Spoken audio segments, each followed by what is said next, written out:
You were born in a small farming village just beyond the walls of Rome. Your family never owned land. Everything you ate came from someone else's fields. You married young because poor women rarely had another choice. 1 year later, you gave birth to a healthy baby boy. You believed life could finally become kinder. Then winter arrived. A fever swept through the village. Your husband never recovered. The little money he left behind disappeared within weeks. Hunger soon became a part of everyday life. Your son cried every night, not because he was sick, because there simply wasn't enough food. One morning, a carriage, unlike anything you had ever seen, stopped outside your cottage. A servant stepped down carrying an unusual offer. A wealthy Roman family had welcomed their first child. The mother refused to nurse the baby herself. They needed a healthy woman whose milk could keep their son alive. The payment was more money than your family could earn in months. But accepting meant leaving your own child behind. You looked at your sleeping son one last time. You kissed his forehead. Then you climbed into the carriage. Before we continue, please like this video and subscribe for more immersive journeys through history. Your new life begins now. The gates of the Roman villa slowly open before you. Marble columns rise higher than any building in your village. Servants move quietly across polished stone floors. Everything feels larger than life. You are led through a long hallway filled with painted walls and bronze statues. The steward stops in front of an elegant wooden door. Inside, a newborn begins to cry. The room smells of fresh linen and olive oil. The mistress of the house stands beside the cradle. She barely looks at you.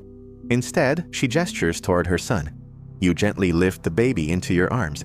Almost immediately, the crying stops. The room falls silent. Everyone watches. You have not spoken a single word. Yet your work has already begun. The child drinks peacefully while sunlight pours through the window. Tiny fingers wrap around yours without hesitation. He has known you for only a few minutes. Already, he depends on you more than anyone else in this house. The mistress quietly leaves the room. She has guests waiting in the courtyard. You remain behind with the infant. Hours pass without anyone returning. The head servant shows you your small room beside the nursery. It is clean, warm, and larger than your old home. A fresh tunic has been prepared for you. A basket of bread, cheese, figs, and watered wine waits on the table. You have never seen this much food meant for one person. You quickly realize none of it is generosity. Every meal exists for one reason.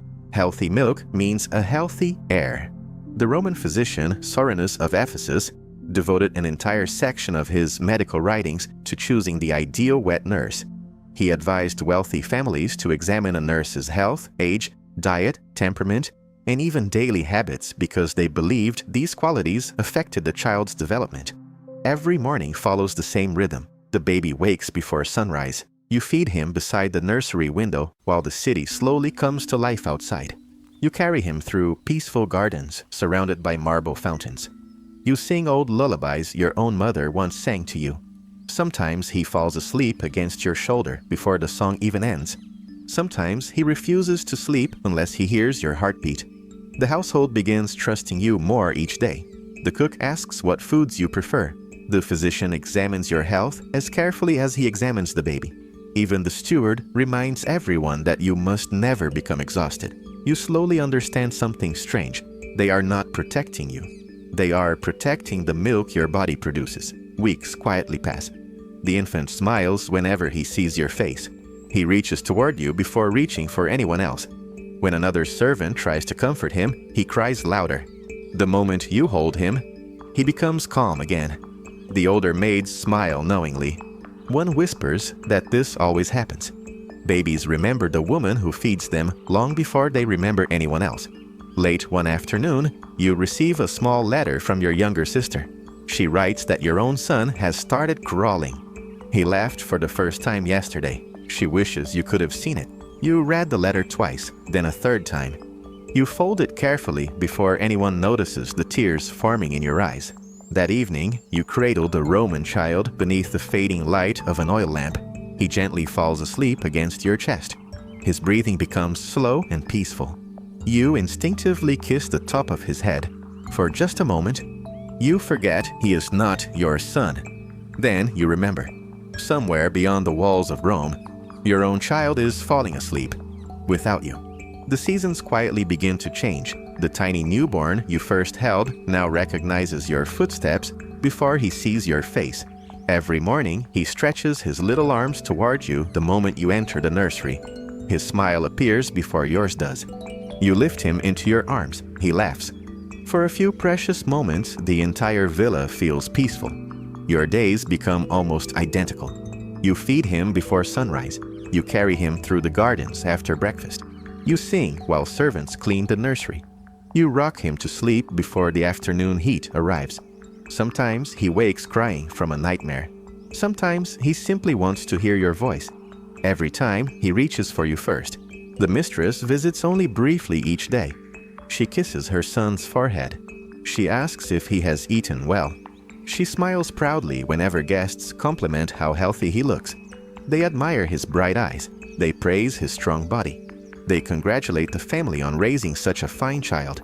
No one asks who spent every waking hour beside him. One afternoon, you watch him take his very first step. His tiny legs tremble. He loses his balance almost immediately. You instinctively catch him before he falls. The room erupts with laughter. The servants clap with excitement. Tears quietly fill your eyes. You remember missing your own son's first steps. No ladder could ever replace that memory. As the months pass, your own child grows farther away. Another letter arrives from your sister. This time, your son has spoken his first word. It was not Mama. He has begun calling your sister by that name instead. You lower the letter slowly. You cannot blame him. A child can only remember the arms that hold him every day. You wipe your tears before returning to the nursery. The Roman boy is waiting for you. He reaches up with both hands, asking to be carried. You smile despite the ache in your chest. None of this is his fault. Roman inscriptions and legal records show that wet nurses could be enslaved women, freed women, or hired professionals. Although they played a crucial role in raising children across Roman society, history rarely preserved their names, even when the children they nurtured grew into influential figures. One evening, the family physician quietly announces that the boy no longer depends on your milk. Soft bread, porridge, and goat's milk now fill his meals. Your service is nearly complete. The words strike harder than you expected. You knew this day would come. You simply hoped it would arrive later. The following morning, the mistress thanks you politely. She tells you another wealthy household has already requested your services. Another newborn is waiting. Another family is willing to pay generously. You nod, but your heart refuses.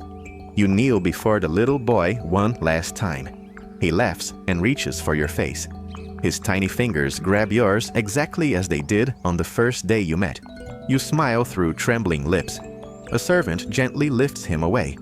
At first, he only looks confused. Then he begins to cry. He reaches both arms towards you. His cries grow louder. You instinctively take one step forward. The steward quietly blocks your path. The child continues calling for you. You are no longer allowed to answer. You walk through the marble hallway one final time. The same statues, the same painted walls, the same grand doors that once filled you with hope now feel impossibly cold. Behind you, the crying slowly fades until only silence remains. Outside the villa, Rome continues as though nothing happened. Merchants argue over prices. Children chase each other through the streets. Soldiers laugh outside a tavern. Life moves forward. You finally return to your village. A little boy stands outside your cottage. He stares at you for a moment. Then he hesitates. He no longer recognizes your face immediately. Your heart breaks before he even speaks. Slowly, he walks toward you. You kneel down. He studies your eyes. Then, without warning, he throws his tiny arms around your neck. You hold him tighter than you have ever held anyone. For the first time in many months, you are holding your own child. You realize something no Roman noble could ever purchase. Milk can nourish a child. Time can raise a child. But love belongs to the one who is there. Tomorrow, another carriage may arrive at your door. Another wealthy family may need your help. Another baby may learn your voice before learning his mother's. History will remember the names of emperors, of generals, and of noble families. But countless Roman children took their very first breath of comfort in the arms of women, whose names were never written down.